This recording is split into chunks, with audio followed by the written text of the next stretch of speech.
My name is Ricardo Quintos, and the title of my talk is Limb Ischemia and the Perioperative Care Following Vascular Surgical Procedures. I have no actual or potential conflicts of interest in relation to this lecture presentation. The objectives of my talk are as follows: to impress the significance of the impact of chronic limb ischemia upon susceptible populations, to discuss current global standardization approaches to the management of chronic limb ischemia, to illustrate best practices in the perioperative care of chronic limb ischemia and related vascular procedures, and to emphasize the importance of the interdisciplinary team approach in managing chronic limb ischemia. Chronic Limb Threatening Ischemia, or CLTI, represents the end stage of peripheral artery disease, a problem of growing prevalence and increased healthcare costs around the globe. CLTI is a highly morbid disease, incurring significant mortality, limb loss, pain, and diminished health-related quality of life among those afflicted. Multiple healthcare specialists are involved in the management of CLTI, yet the lack of public awareness and the frequent failure to make an early diagnosis continue to be major obstacles to effective treatment. Variability in practice patterns is high, contributing to a broad disparity in the use of treatments and clinical outcomes. This variability was the main reason why there have been not much progress in outcomes in the management of CLTI. The transatlantic societal consensus was the first major step toward standardization of management for limb ischemia. Excuse me. First published in 2000, it consisted of evidence and expert consensus guidelines on management by a multidisciplinary working group of experts from 14 professional societies in the US, Europe, and Canada. At this time, there was rapid technological advances in minimally invasive procedures for treatment, and just 7 years later, a major revision resulted in the Task 2 document, and again subsequently revised and updated in 2015. Recognizing the increased global impact of the disease, the need for a global approach was increasingly being felt, and by 2013, the Global Vascular Guideline Initiative was launched and eventually published by 2019, with the primary goal of improving the quality of care for patients with limb ischemia and the secondary goal of identifying key research priorities.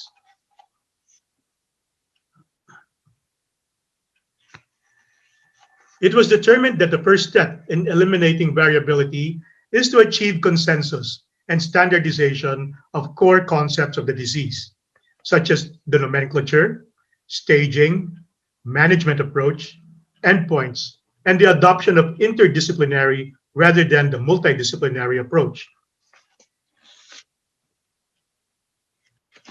Consistent and meaningful nomenclature is of fundamental importance for assessing the state of evidence and guiding future research efforts. To this end, the Global Vascular Guideline promotes the use of the term CLTI, Chronic Limb Threatening Ischemia, defined by the target population to denote the universe of patients with advanced lower limb ischemia, wounds, neuropathy, and infection, who are commonly referred to vascular specialists for evaluation and management. The prior terms, such as critical and severe limb ischemia, connote specific hemodynamic thresholds and fail to recognize the full spectrum and interrelatedness of components beyond ischemia that contribute to major limb amputation and long-term disability. Because of the adoption of the consistency in nomenclature, the Global Vascular Guidelines Standardization Framework was able to more accurately depict the global prevalence of PAD, substratified to the demographics of age, sex, and high versus low income countries.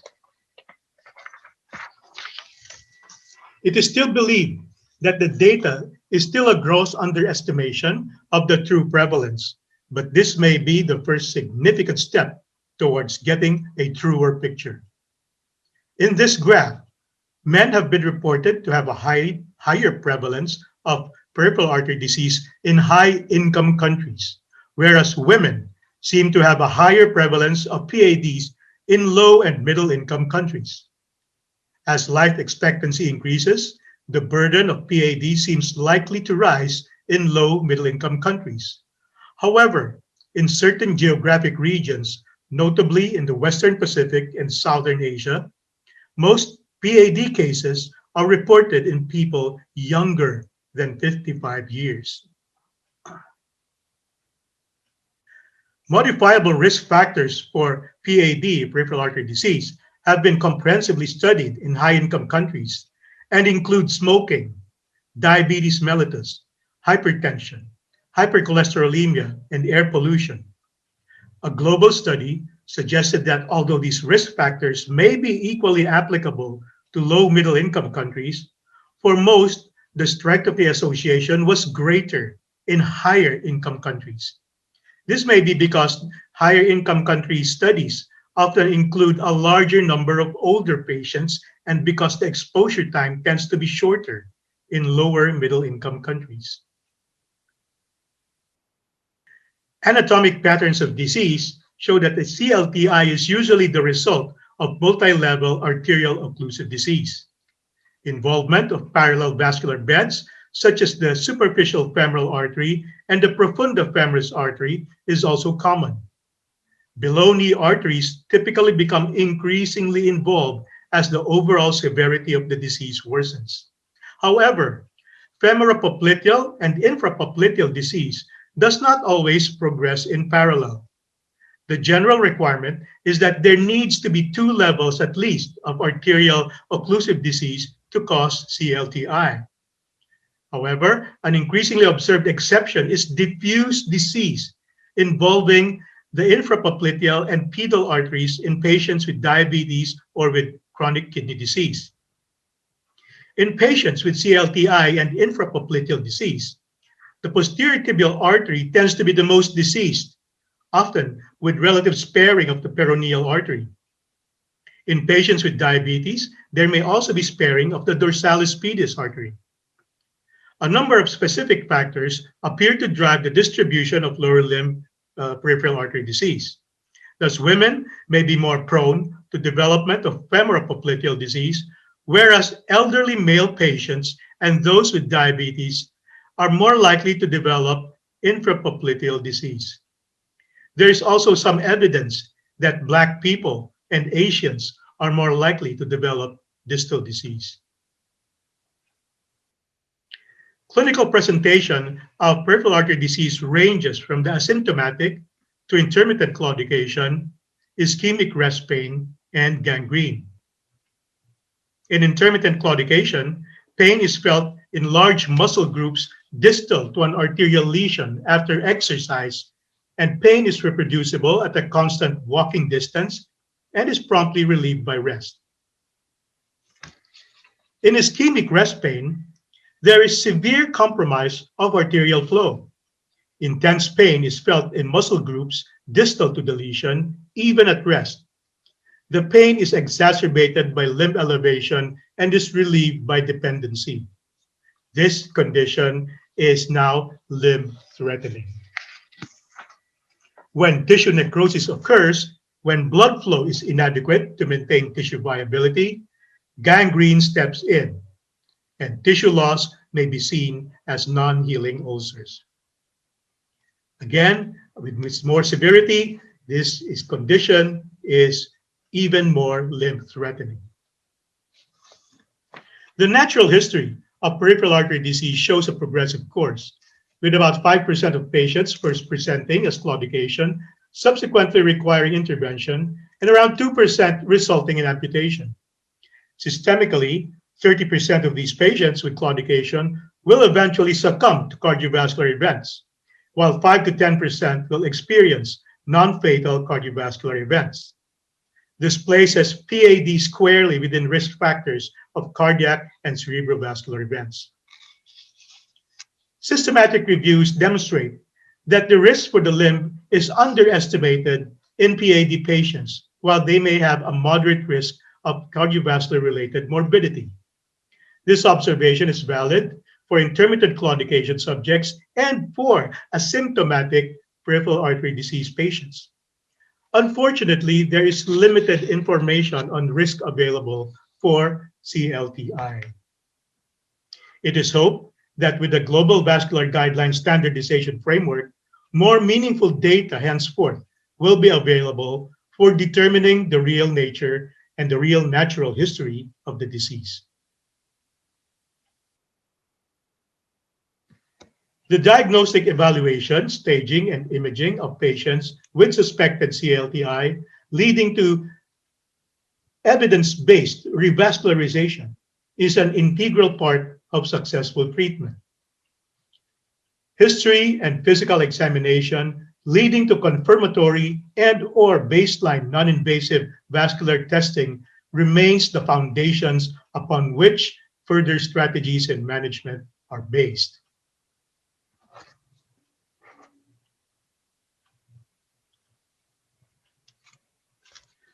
Beyond history and examination, though, an important new tool is the Society for Vascular Surgery Threatened Limb Classification System, which incorporates the Wi-Fi system, which correlates with the probability of limb salvage and wound healing after revascularization. This tool includes the status of the end organ, in addition to the perfusion characteristics that is demonstrated by the non-invasive vascular tests in the consideration of the prognosis for better selection of options for management.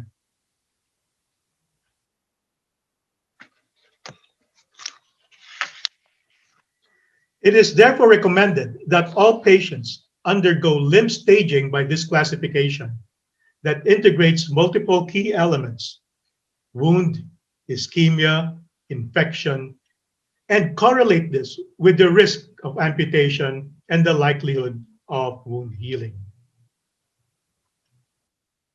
After limb severity staging, vascular imaging should be performed in all patients with suspected CLTI to determine the presence, extent, and severity of arterial disease and to help inform decisions about revascularization.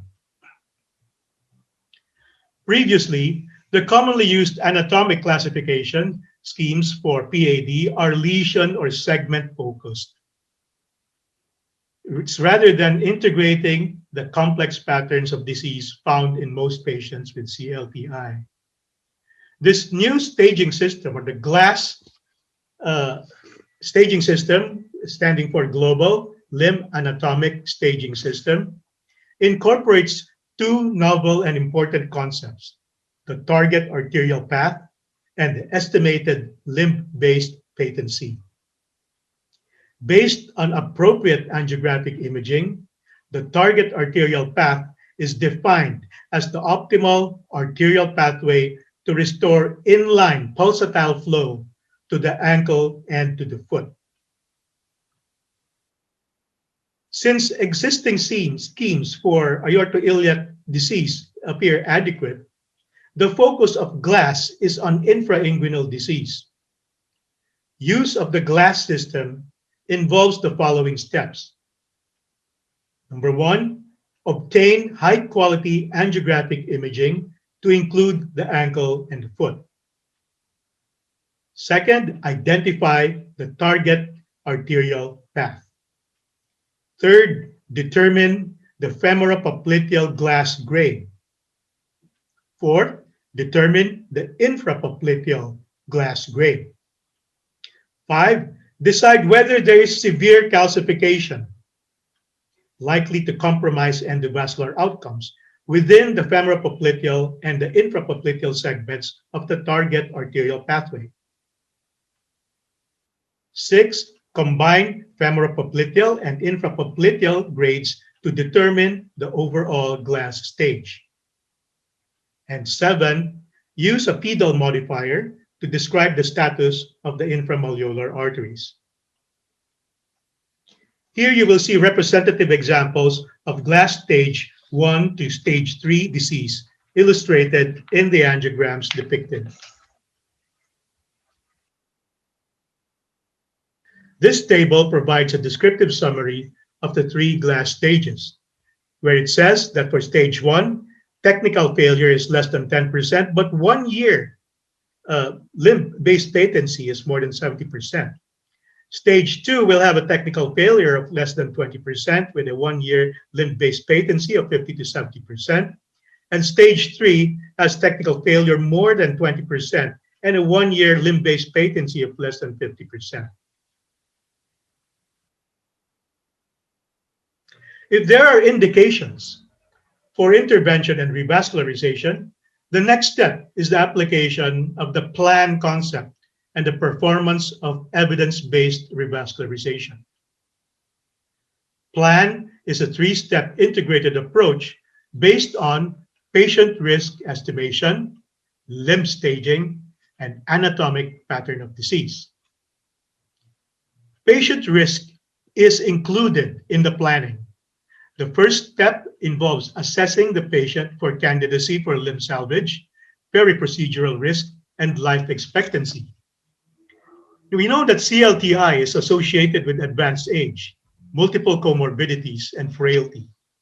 The goals of treatment include the relief of pain, healing of wounds, and preservation of a functional limb.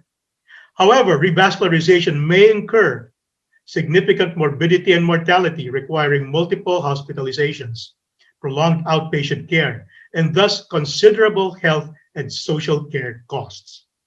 Whereas the majority of patients with CLTI should be considered candidates for limb salvage, some may be appropriately treated with primary amputation or palliation after shared decision-making. Patients, families, caregivers should have access to appropriate expertise in making these challenging decisions. The benefit of performing revascularization in chronic limb threatening ischemia increases with the degree of ischemia and with the severity of limb threat. During the course of treatment, periodic restaging of the limb is important in guiding subsequent decisions, particularly when there is lack of progress in healing or any deterioration of symptoms. Although secondary to the broader context of patient risk and limb threat severity, the anatomic pattern of arterial occlusive disease is a dominant consideration in evidence-based revascularization. The overall pattern and severity of disease in the limb is described by the glass, help define the optimal strategy for vascular intervention. Furthermore, the availability and quality of autologous vein conduit, especially the greater saphenous vein, are key considerations for bypass surgery and should be defined before revascularization decisions are taken in average risk patients. The technical options for treating complex patterns of disease in minimally invasive fashion have increased markedly in recent years and have led some to advocate an endovascular first approach for most of all patients with CLTI, reserving bypass surgery as a secondary option. However, existing evidence argues strongly for a selective revascularization algorithm based on specific clinical and anatomic scenarios. The discussion of each of the procedural options to perform on patients with CLTI is beyond the scope of this talk. The emphasis will be placed more on the peri-procedural and immediate post-operative care. A few significant points will also be taken up in the perioperative preparation and post-operative recovery and follow-up care of both open and endovascular procedures. Now, most patients with CLTI, especially those who have been seen and managed prior to the present occasion, will have been on some pharmacologic anticoagulation as maintenance for their PAD and or associated coronary artery disease or cerebrovascular disease.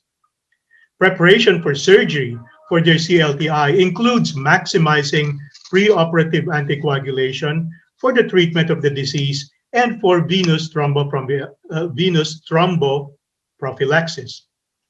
The American College of Surgeons recently in 2018 release the recommendations for anticoagulant bridging relevant to these patients being prepared for surgery. Optimal care of the vascular patient in the operating room or endovascular suite requires a thorough understanding and awareness of details related to the monitoring, patient preparation and positioning, and anesthesia. Attention to each of these areas ensures the best chance for a safe, technically successful procedure with the lowest risk of mortality and morbidity. Each vascular procedure, whether it is an open surgery in a theater or a percutaneous lower extremity intervention in the imaging suite, requires a well thought out and communicated plan. Optimal patient identification, planned procedure, and preparation and positioning should be accomplished through a final timeout or operating room or endovascular suite briefing. This step is important to ensure that all members of the care team are aware of the patient, procedure, and the surgical intervention. The monitoring and anesthesia plans are especially relevant in transition to care of the patient in the post-procedure setting, which can be either the recovery room, the post-anesthesia care unit, the inpatient ward, or intensive care unit.